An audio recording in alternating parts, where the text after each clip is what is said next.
Ciao a tutti, questo è il secondo video della serie Come cucire una borsa e riguarderà le fodere interne.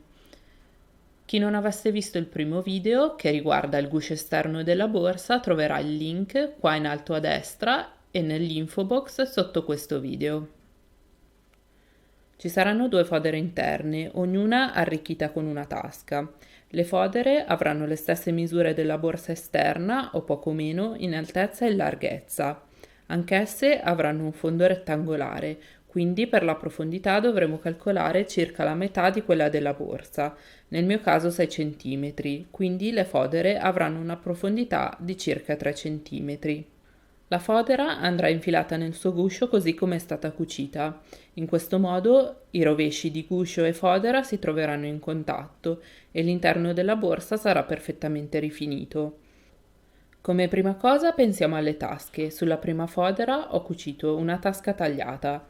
Il procedimento è lo stesso di quella eseguita sul guscio esterno della borsa, ma in questo caso non ho aggiunto la cerniera. Ho disegnato l'ingombro dell'apertura della tasca, nel mio caso 23 cm x 1, sia sulla tasca che sulla fodera. Sulla fodera ho calcolato la distanza voluta dall'alto e sui lati. Ho sovrapposto i due disegni. Ho cucito lungo il rettangolo appena tracciato. Ho tagliato, ho rivoltato la tasca sul rovescio, ho appiattito bene e impunturato. Infine ho chiuso la tasca lungo i tre lati aperti.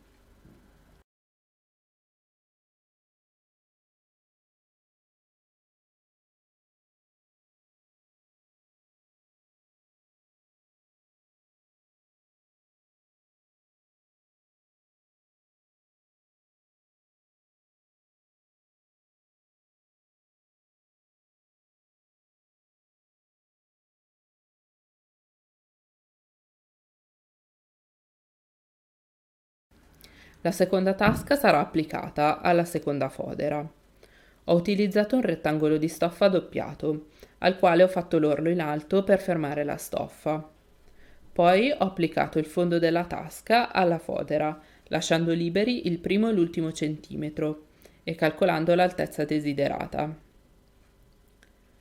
Le parti lasciate libere verranno ripiegate verso l'interno. La tasca sarà rivoltata verso l'alto e cucita lungo i lati esterni. Io ho cucito anche il fondo, ma non è necessario. Ho suddiviso poi la tasca in due cucendone la parte centrale.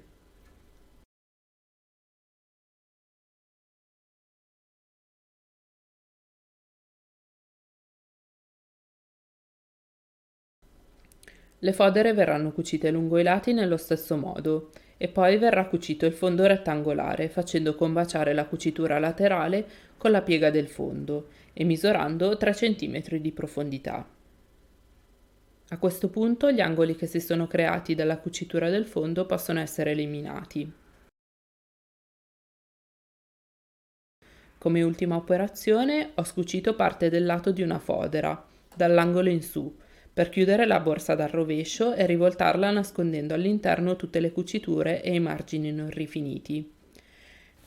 Nel prossimo video vedremo come procedere e come chiudere la parte laterale della fodera che è stata scucita. Il prossimo sarà l'ultimo video della serie Come cucire una borsa e riguarderà le cerniere in alto e la tracolla. Non mancate, a presto!